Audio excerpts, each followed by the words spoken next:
अगर तू है हर जाई तो अपना भी ये तौर सही। तू नहीं तो कोई और सही, कोई और नहीं तो कोई और सही।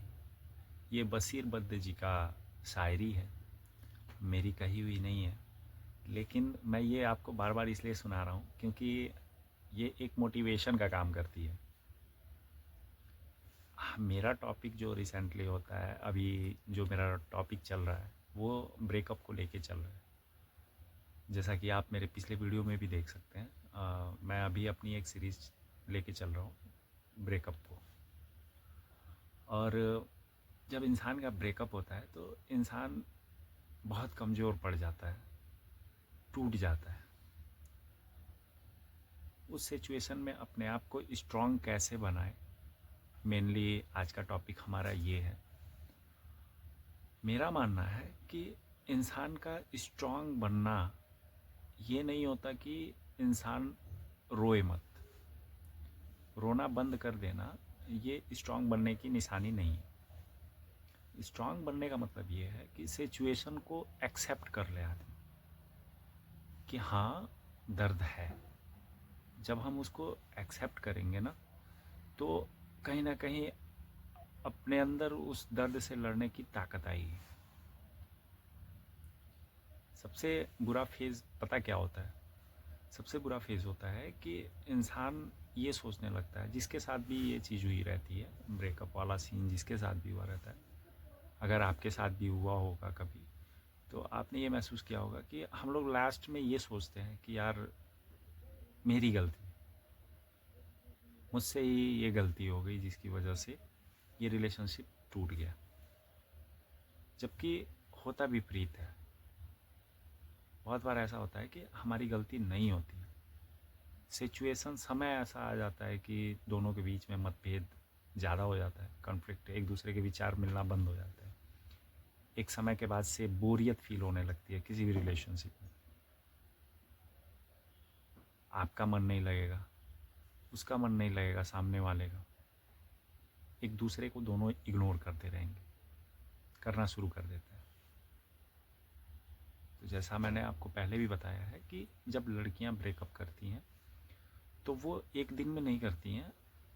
उनका जो ब्रेकअप का सीन होता है वो बहुत पहले से शुरू हो जाता है। हम लड़के समझते हैं कि अचानक से ब्रेकअप हो गया। लड़कियों के पक्ष में अगर बात करें तो लड़के भी ऐसा करते हैं, लेकिन लड़के जो है वो इंस्टेंट करते हैं। उनके इमोशंस जो हैं वो इंस्टेंट आ जाते हैं। वो ब्रेकअप करेंगे तो तुरंत कर देते हैं। तो दोनों अपने अपने जगह पे जिम्मेदार होते हैं ब्रेकअप के लिए। कई बार गलती नहीं होती है, ना लड़की की होती है ना ही लड़के की होती है, बट सिचुएशन एक दूसरे के साथ ताल्लुक़ ख़राब होने लगते हैं धीरे धीरे। तो ये चीज़ होती है। मेन मुद्दा है कि अपने आप को स्ट्रॉन्ग कैसे बनाएं। हम उस दर्द को एक्सेप्ट कर लें, पहली चीज़ मान लें कि हाँ ये लाइफ में हमारे एक सेटबैक आ गया। दूसरा कि हम किसी चीज़ की ना आदत डालें। सबसे मेन टॉपिक, मेन बात यही है कि हम आदत अपनी किसी और चीज़ में लगाएं। या तो हम कोई नई चीज़ अपनी लाइफ में शुरू कर दें, थोड़ा घूमने फिरने निकल जाओ बाहर। इससे क्या होगा ना कि माइंड डिस्ट्रैक्ट होगा, नए लोगों से मिलिए। हम ये सोच लें कि भाई चलो ठीक है, जैसे भी थे, जो हुआ, जितने दिन रहे वो अच्छा गया। उनकी लाइफ में भी होगा कोई मजबूरी जिनकी वजह से वो छोड़ के गए, या फिर वो शायद हमारे पास उतना खुश नहीं थे। जिनके साथ वो गए वो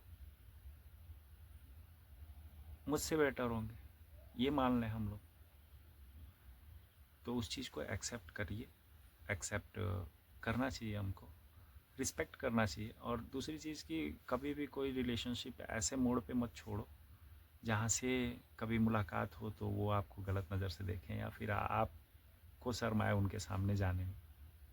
तो एक खूबसूरत मोड़ हो जिस मोड़ पे आप उनको छोड़ो, आपको तो कंफर्म हो गया ना कि वो चले गए, और सामने वाले को भी कंफर्म है कि भाई चला गया, मुझे जाना ही है।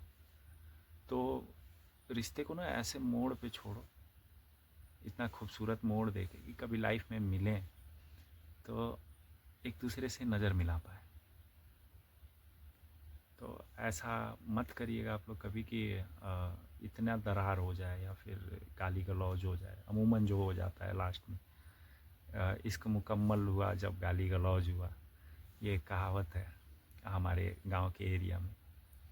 तो लास्ट फेज़ में यही होता है कि बदतमीज़ी के साथ पूरा ब्रेकअप होता है, और बहुत तगड़े तरीके से।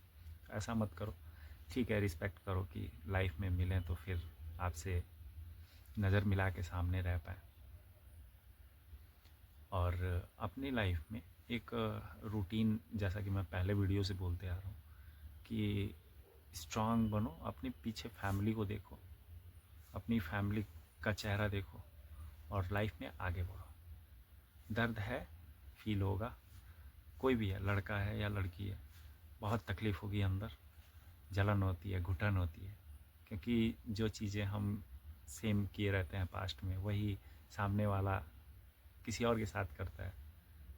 तो वो चीज़ समझना, वो चीज़ सोच भी लेना, ये बहुत मुश्किल होता है किसी के लिए भी, लड़का हो या लड़की हो।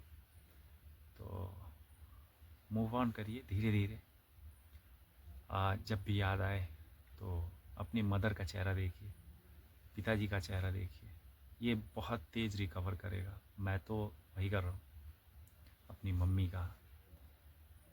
मैं काम कर रहा था, मैं वहाँ से भाग के आया मम्मी के पास, क्योंकि उसका चेहरा देखूँगा ना तो मैं बाहर रहूँगा इन सारी चीज़ों से, इस दर्द से बाहर रहूँगा, मुझे वो चीज़ फील नहीं होगी। तो मम्मी के साथ हूँ मैं, पापा का चेहरा देखता हूँ, उनका मेहनत देखता हूँ। तो अभी थोड़ा सा फील तो होता है, बहुत ज़्यादा होता है, लेकिन ठीक है, नॉर्मल है। अपनी लाइफ में कुछ नया शुरू किया हूँ मैं, और आगे बढ़ाऊँगा इसको दिन रात लगा के। जिस टाइम पे मैं उनसे बात करता था, अभी के टाइम पे क्या है कि मैं यूट्यूब अपना स्क्रिप्ट खोजता हूँ, या फिर टॉपिक ढूंढता हूँ, पढ़ता हूँ, फिर आके वीडियो बनाता हूँ, जिम जाता हूँ। तो जिस ड्यूरेशन में मैं उनसे बात करता था, अभी मैं ये रूटीन पकड़ा हुआ हूँ, तो ये ज़्यादा बेटर है। एक तो मेरा स्किल इन्हेंस हो रहा है, और याद तो आती है, मैं ये नहीं बोलूँगा याद नहीं आती, याद आती है, रोता भी हूँ, सब लोग रोते हैं, मैं भी रोता हूँ। लेकिन ठीक है, धीरे धीरे निकल जाएंगे इससे। 1 महीने 2 महीने बीतेंगे, दिन साल, और सब सही हो जाएगा। छोटे भाई बहनों को देखिए, अपने घर में अगर मम्मी पापा हैं तो उनका चेहरा देखिए, सारा दुख ख़त्म हो जाएगा। अगर आप मेरी इन सारी बातों से रिलेट कर पा रहे हैं या फिर रिलेट कर पा रहे हो, तो चैनल को प्लीज़ सब्सक्राइब करिएगा, और कमेंट बॉक्स में ज़रूर बताइएगा अगर कोई भी मेरी कहानी सुन रहा है। तो आप लोग जिसके साथ कोई घटना घटी है, तो एक बार यार कमेंट ज़रूर करिएगा आप लोग, और सब्सक्राइब ज़रूर करिएगा। मिलता हूँ आपसे अगले मंडे को। बाय।